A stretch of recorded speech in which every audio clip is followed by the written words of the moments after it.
Welcome to the Porch Swing Chronicles, where faith meets real talk. We're four bold women rooted in God and conservative values, unpacking everything from family and culture to politics and purpose. Pull up a seat. This is more than conversation, it's community. Before introducing ourselves, we'd like for everyone to know and understand that one of our familiar faces won't be joining us for a little while. We just ask that you pray for her with us. Thank you. And with that, I'm one of your hosts, Cheyenne, and today we are talking conspiracy theories. Before we dive into today's episode, we want to make it clear that the conspiracy theories discussed in this podcast are for entertainment purposes only. The views and opinions expressed are not facts, nor are they intended to spread misinformation or promote any harmful ideas. We encourage listeners to do their own research and maintain a critical mindset when engaging with any form of speculative content. Our goal is to explore these topics with curiosity, creativity, and respect, not to claim absolute truth. Listener discretion is advised, and we thank you for joining us with an open mind and sense of fun. Before we get started, let's reintroduce ourselves so you know who we are. Amy?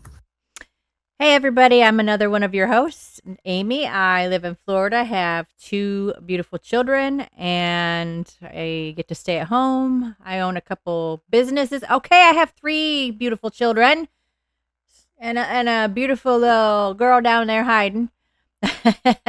And then we homestead. I absolutely love where we're at in life and getting to do this with these beautiful women. So hi everybody, I am Mama Shar, and I am an empty nester. I have 5 adult children, and I just welcomed my 9th grandson into the world a month ago. I am excited to announce that my son was just married on the 28th of last month, and yay. I homestead here in Central Florida. I raise chickens and ducks and a big old fat garden. And now, on to our conspiracies for entertainment purposes only. Dun, dun. Dun, dun, dun. So, my conspiracy that I wanted to talk about today is aliens. Okay. Are there really aliens in the world? I don't think so. Hey, baby girl. Hi, sweetheart. Aliens. So here's my theory on aliens. I really feel like aliens are basically demons that take over humans. My theory only. But I did some diving in some research, and I love this kind of stuff just because I think it's good entertainment, and there's a lot of potential information. That's all I'll say. Anyhow, UFOs, are they government cover-ups? Is it something that actually happens like your UFOs? Are these UFOs the government's? Or are they really UFOs with aliens in them? Now, Blue Book and Project Majesty. Who's heard of those? There's the government programs that were kind of rooted around this, and they're called Blue Book, like the Blue Book Project and Project Majesty. Area 51. We all know about Area 51 and the supposed things that happened there, right? So, on the midst of talking and thinking about aliens, like I said, my own theory is I believe that I don't think there's really aliens. But that's because, well, that would lead into a whole nother conspiracy. But I'm a bit of a flat earther, I guess. So therefore, I don't believe aliens can break the barrier of what God told us is here. So we'll just say that. So y'all are going to think we're crazy, and that's okay. But the other equation to that is, if there is that slight possibility, I want to know what's on the other side of the ice wall. And why and what's going on there. And are there things over there that we don't know about? Antarctica signed a treaty in 1959, and it was signed by 12 countries. And no one is allowed to go over there, but they do research over there.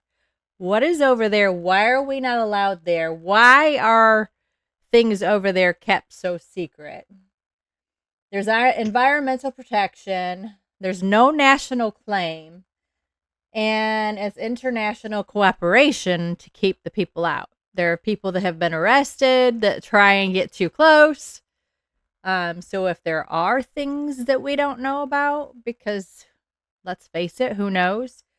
Could they be on the other side of the wall rather than above? Or are they below? Could they possibly be below? Could they be in the ocean? In the depths of the ocean? I don't know. Anyhow, those are my theories. So,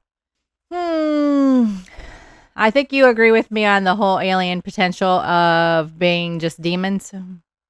Yeah. And I'm not kind of a flat earther. I am definitely A flat earther. I believe that. And what I believe in technically. So I was launched out of 9th grade science class because I was told that the instructor, he's not a teacher, but he was saying that gravity holds water in on the ball, and I said, you mean the same gravity that doesn't work when birds fly? Because if gravity was really a thing, birds would take off and get slammed into the ground. All their guts would come out. They would hit the ground so hard. And I got thrown out of my science class for about a month. I got to sit outside the door. So since about 9th grade, I have been that there's absolutely no way that you can't get through the firmament. I sit over here and I watch them launch that stuff up into the sky, and it goes up, up, up, and then it arcs over and it lands out in the ocean somewhere. It never gets through that. So, and about the ice wall, I'm going to just tell you this. This is my opinion on that one. Is that if it was nothing, people could go on vacation over there. We could go to Antarctica and go explore. Absolutely. So why don't they want us to do that? Right. The only reason they wouldn't want us to do that is because they're keeping something from us. Per usual. So and when it comes to demonic forces, yes. Yeah. Demonic forces are all around us. Fallen angels. Have been since the fall of mankind. And I would even go a step further, is that the aliens, and this is just my thought, but I'm an alien. This is not my home. This is the bus stop. I'm waiting for a bus to come and get me so I can go to heaven. And so I used to tell people that when I was really young. People say, oh, do you believe in aliens? And I'm like, no, I am one. This is not my home. I'm just hanging out here waiting for Jesus to come back. And so, but when it comes down to like all that crazy stuff that happened in Miami, 6 months ago, and was, okay. Yeah. So, well, they have these hologram projectors, and they use them to manipulate the population. And so I believe that some of the whole alien thing is it's pretty hokey, and I do believe that human beings are overtaken by demonic forces. Yes. And that they can manifest all kinds of horrible, horrible, terrifying things. Yep. But that's a podcast for a whole nother day. Right. And I, that's my take on all of those, is that you want to scare people, tell them that there's creatures from another wherever. Right. For real. Coming here. But honestly, because that's what they want. They want to keep us because it freaks people out. Well, and I totally believe the whole alien theory is they're fallen. I honestly think they're fallen angels, but I also think that our government knows that fear in us keeps us trapped. Right. So, yeah. keep people entertained, give them bread, and they will never revolt. Amen. Scare the crap out of them and make them think they need you, and they will not revolt. That's and right. so that goes all back to, would you rather be freedom, or would you rather have freedom, or would you rather be safe? I will take freedom every day over safety. Amen. I can defend myself. Amen. I think that it was just a tactic to scare us humans. Oh, heavens, yes. That's all I think about it. Now, with that said, there's only like one thing that happened to me several years back when we lived back in Ohio that I could never, ever explain or figure out. And it kind of creeped me out, but maybe there's a better explanation out there that I just don't know about or understand. And that is we used to clean factories back in Ohio. And I was on my way home by myself after we got done, and we lived in the country out in the middle of nowhere back in Ohio. And I was driving down this road, and as I was driving down this road, the electric line was like sparking. It was like it followed me, like the electric line, like the whole way. There was this thing above the electric line, right? And I thought, oh crap, what is going on with the electricity, right? That's what I'm thinking at first. And then I'm kind of getting creeped out. But it's like this ball or something. It was really weird. And it followed me down the whole road. And I was fine. And thinking it was the electricity, right? That there was just something going on with the electricity line. Except for the fact that after, and maybe this is still electricity and I just don't know enough about it, but I got stopped at the road. And as soon as I hit the road, that ball jumped out into the field. And then I like busted my butt home faster than you could possibly be imagined, because I was like, what in the ever loving heck was that? So to this day, that is the only thing that's really been really strange that I've never been able to explain or understand. So. Unidentified foreign objects are made by the government. Probably. They're following me. 100%. To scare us and to track us. I mean, hell, they're already tracking us by our electronic devices. Oh, yeah. On our phone, on the computer. Yes. Probably my microphone. Yeah, but have you seen those TikToks where the girls are going up to the guy's phones and it's like, or a new Apple Watch, or like a 4-wheeler with da da da. You know, they're like feeding the phone because the phone hears it. So then it's feeding the algorithm. Oh, yeah. Yeah, and then ads pop up. They've been phones. Yeah. So nope. I mean, hello, wiretapping. Wiretapping. Oh yeah. So. Oh yeah. Just remember that on all of your devices, no face recognition and no fingerprints, because if you have face recognition or fingerprints, they don't need a warrant to open your phone or your device. If you have a keypad that opens your device, they have to have a warrant. Remember that, folks. Oh, dang. Well, I have all that on my phone.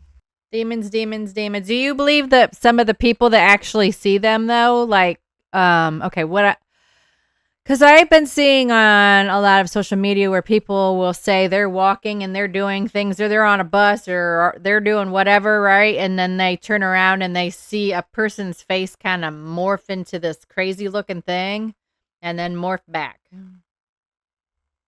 So yes, I do believe that that people see that. And me too.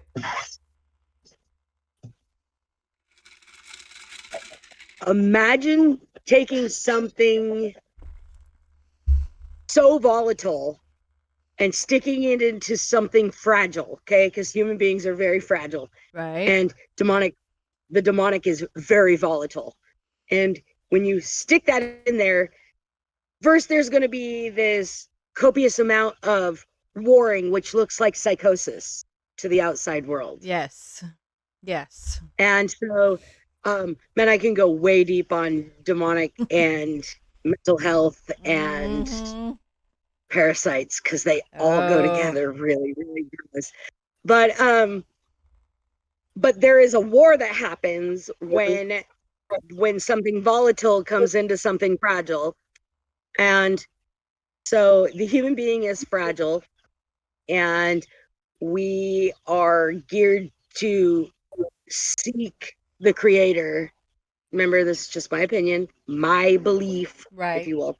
So our DNA is coated with God's fingerprints. And we constantly, our one desire is to get back to source, right. if you will, Yes, and to have a closeness, a oneness with our creator. And yes, so the volatility and the psychosis that happens in a human being when demonic forces are there manifest as psychological, uh, mental stuff. And that's how I'm going to put that. And so people think that other people are crazy, mm-hmm. and, they have chemical imbalances. What they have is they have a spiritual battle happening inside of Mm-hmm. their fragile self. Yeah, And um, either the light wins, either God wins in that situation, or the person is completely taken over. And once that happens, I believe that that the volatile takes over, right, and it manifests itself in many ways. And I believe that it can contort um, and transpose itself physically on the human and in the human.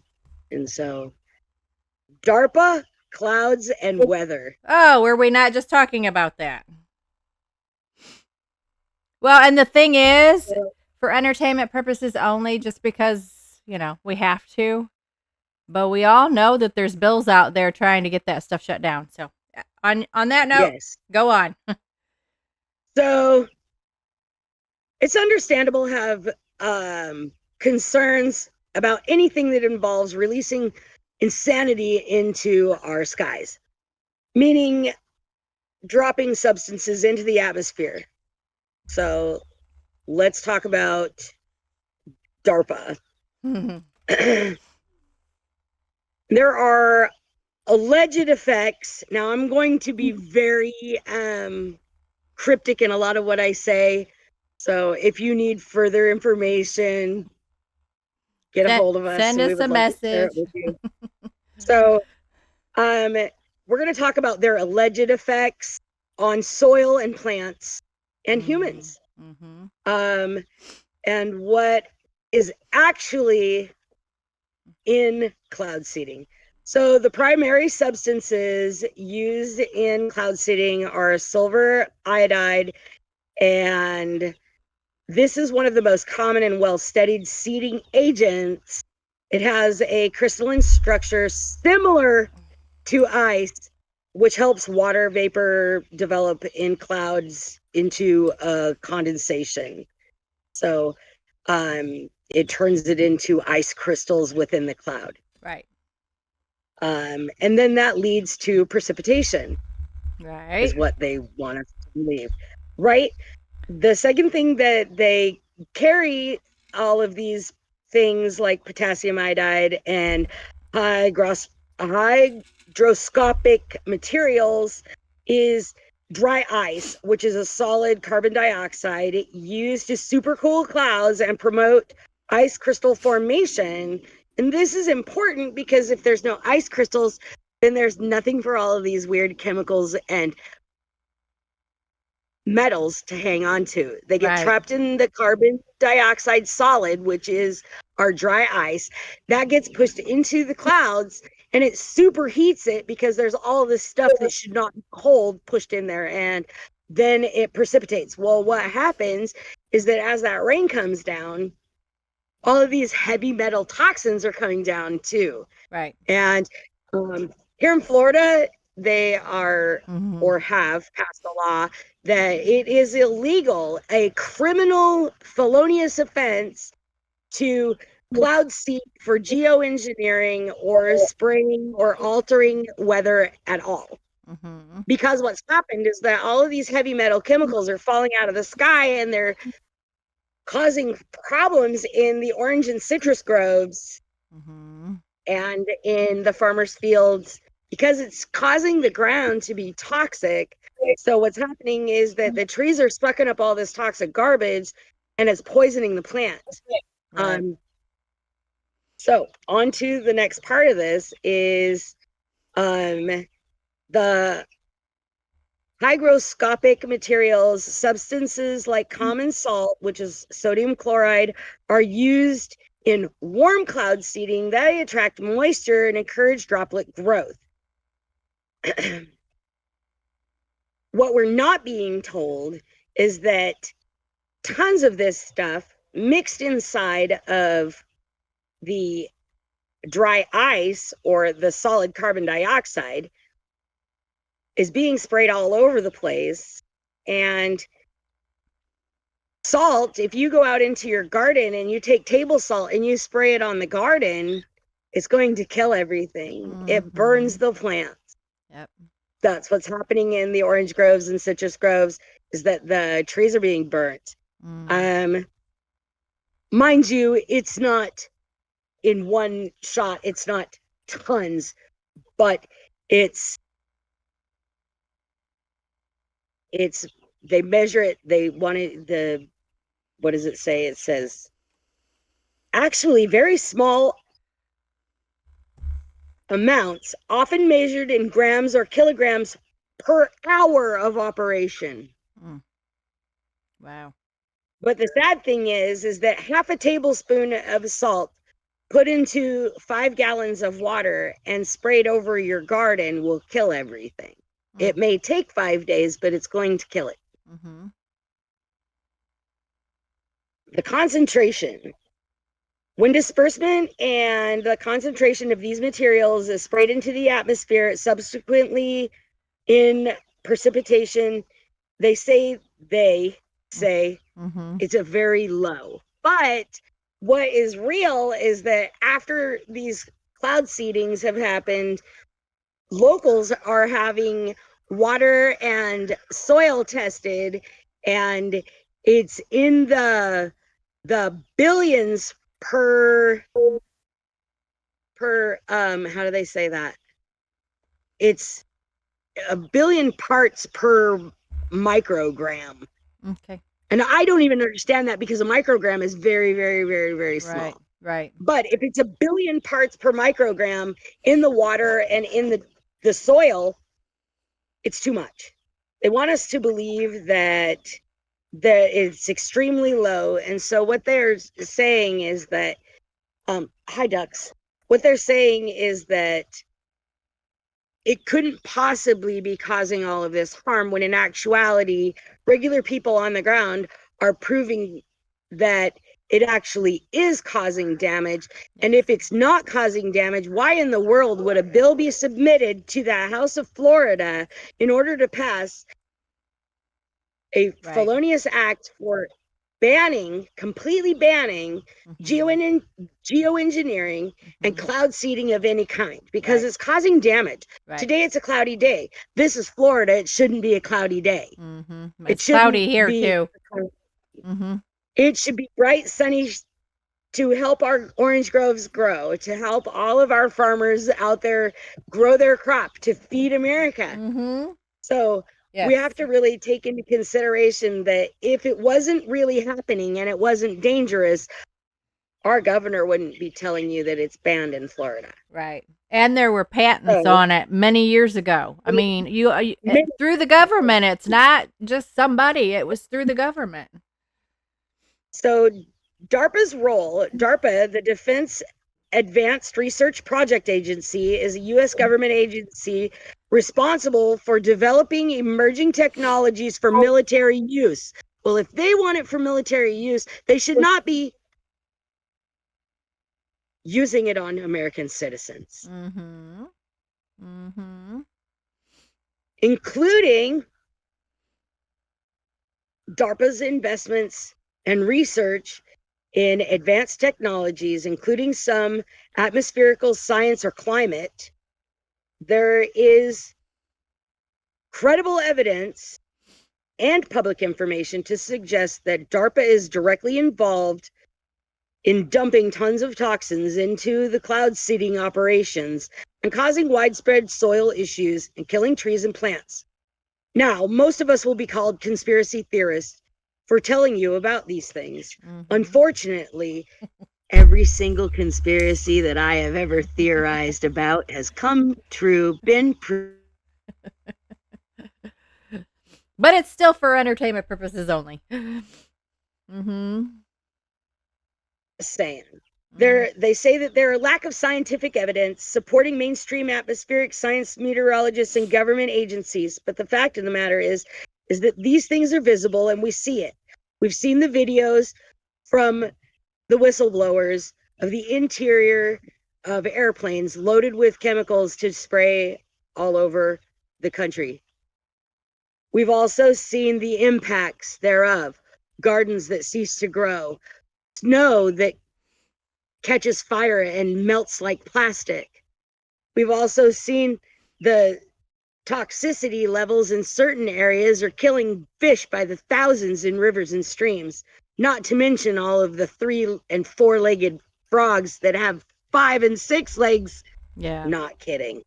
Yeah. Some of the studies that they're blaming suggest, on climate change. right.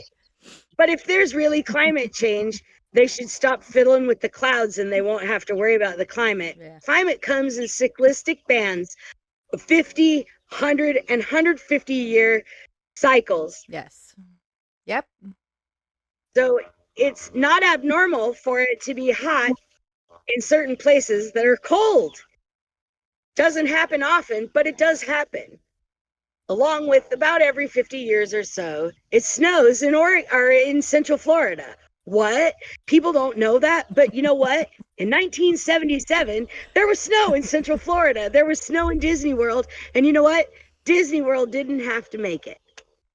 The fact of the matter is that too many things have the potential for causing damage, and then we're told that when we question these things that are being done around and to us that are destroying the planet, it's not us people. It's the government agencies that are bending their own will to formulate their own agendas. Yeah. With technologies that are dangerous, hazardous, and toxic. We see widespread ecological damage. Oh my gosh, I can't even say that word. Ecological damage due to silver iodide from cloud seeding. I'm just going to tell you that you can look it up. It's dangerous. If you call poison control and you ask them what to do if you've ingested 1 million parts per microgram of silver iodide, they're going to tell you to get to the nearest hospital because you're about to die. Look it up. Call poison control. Ask them what happens when you have sodium hydrochloride in your body. Ask them what the ramifications on human wellness is when all of these heavy metals, including titanium dioxide, are in the body. They will tell you that you need to seek immediate attention because your life is in danger. Mm-hmm. And that's from poison control. It's typical for state and local water management agencies to test, but are they really giving us the absolute on these tests? If you look, there are people who have been testing water since they've noticed the cloud seeding and geoengineering lines in the sky. And all of the private studies that have come out are being picked up by real scientists doing real scientific theology, if you will, and putting all of these things to the test. The fact of the matter is that if you listen to the government agencies, they'll tell you there's nothing to worry about. if you listen to the regular people who are doing the work and having the tests done themselves, paying thousands of dollars, mind you, to have soil and water tests done, those tests prove the government is lying. Mm-hmm. So whether it's real or imaginary, whether I am just some wackadoodle conspiracy theorist is beside the point. The fact of the matter is that you personally can look this stuff up. You can do a deep dive research. Go down that rabbit hole. I dare you. Amen. And don't forget, at one time, you could actually go to Google and ask them about aluminum and barium in the sky as well.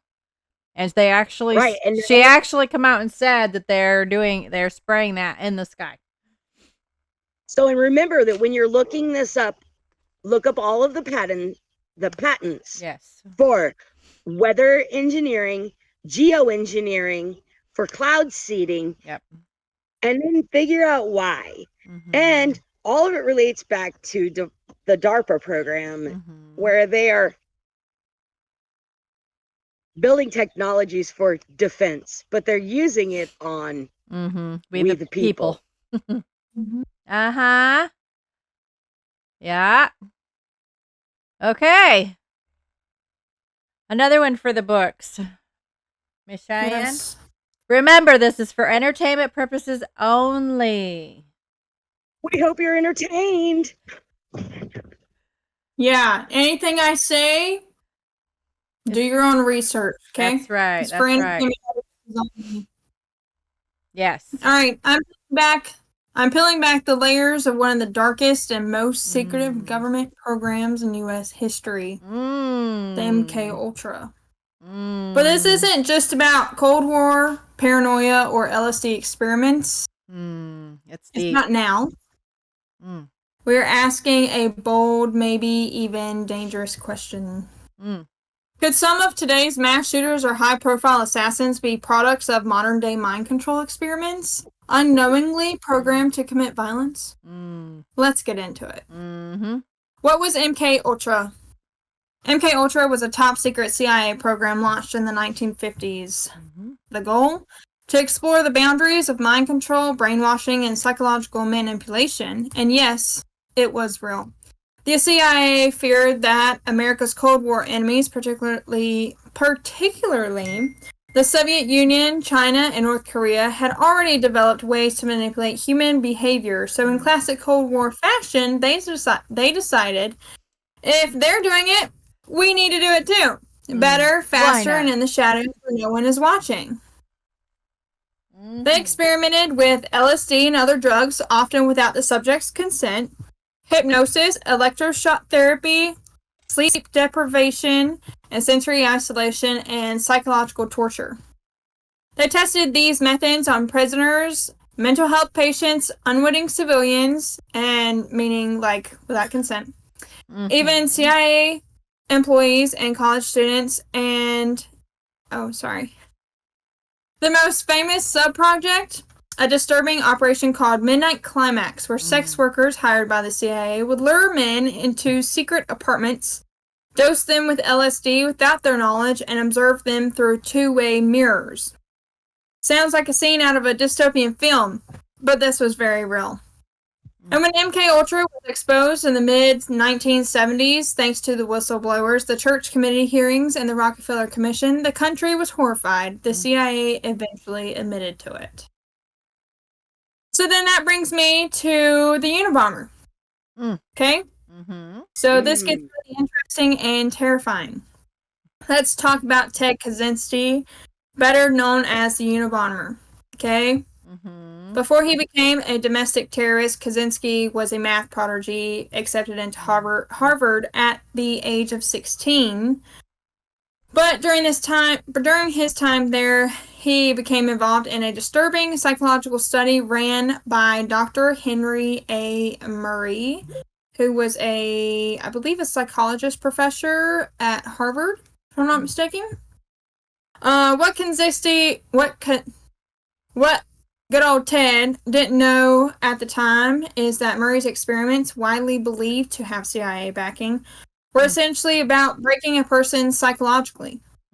The students were subjected to intense emotional stress, humiliation, and interrogation-style tactics.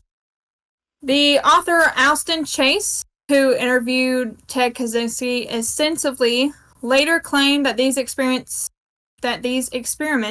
helped create the Unabomber. The psychological damage from those sessions planted the seeds of violence that later exploded into a 17-year bombing campaign. If you don't know, so Alston Chase, the one who interviewed the Unabomber, he was in prison at the time.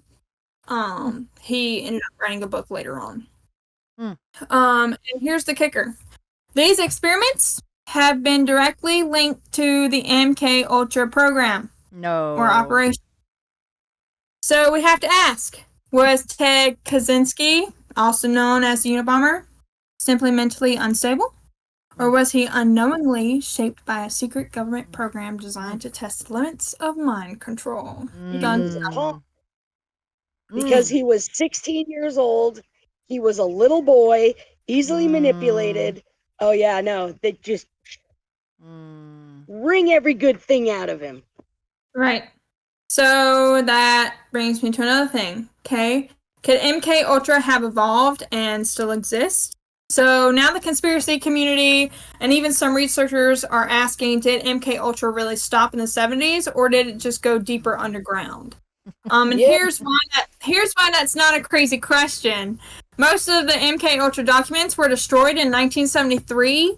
The 20,000 pages that survived were found by accident, misfiled in a budget office. No. Okay? The CIA admitted that MK Ultra violated ethical and moral boundaries, but said that it was all in the name of national security. And in a 2018 declassified CIA document, they again confirmed that the program's goal was to develop ways to control human behavior through chemical and psychological means and to explore any possible use of those techniques in warfare, espionage, and interrogation. And here's the most chilling part. Okay? During MK Ultra, there were cases of people being kept in drug comas for over 30 days, bombarded with messages like, your mother hates you, you're worthless, or recordings from therapy sessions, all while in a chemically induced coma. Chemically induced trance. Okay, they would literally have like a tape recording, and they would put it behind these patients' pillows, and it'd be like, your mother hates you, your mother hates you. Like, and then it'd be like actual tape recordings from like before they go into the actual facility. They have an interview with the psychologist, and they will replay the tape over and over and over. And it's bad. It's bad. It's so bad. If you go on YouTube, it is so bad. Some survivors never fully recovered. They became like zombies. Others didn't even remember being experimented on until decades later. So what if some of today's lone wolf attackers, mass shooters, or political assassins are unknowingly carrying out actions that were programmed into them? Too far-fetched, maybe, but the science was real. The program was real, and it was designed specifically to find out if this exact thing could have been done. Okay? COVID. Anyway, now let's be clear. Not every act of violence... Huh? What? Oh, crap. You said the C word. You went. I just lost it because it took a second for my brain to figure. I'm like, oh my gosh, that's so funny. Yeah, that's what I think. I am so easily confused. I'm so sorry, Cheyenne. Now I'm crying. That's so funny. You're fine. It's terrible. All right. The final thoughts and what this means today. Now, let's be clear. Not every act of violence is part of some deep state conspiracy. Okay? Most mass shootings, terrorist attacks, and assassinations are the result of complex factors: mental health issues, social alienation, ideology, trauma. But what MK Ultra teaches us is that in our own government, not 100 years ago, but within living memory, actively experimented with turning people into programmable agents. They tried to erase personalities, break down the psyche, and rebuild it from the ground up.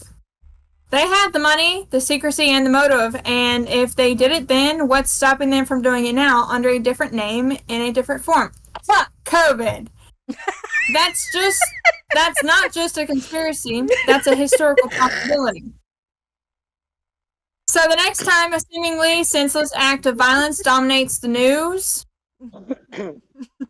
maybe we need to look deeper, not just at the who and the how, but at the why and whether the truth behind it might be hidden behind layers of programming, secrecy, and decades of psychological warfare. On that note, thank you again for joining us on our Conspiracy Theory podcast. Don't forget to share, comment, like, and or subscribe. I'm one of your hosts, Cheyenne, with Amy and Mama Shar, and this is the Porch Swing Chronicles. Love ya. Love ya.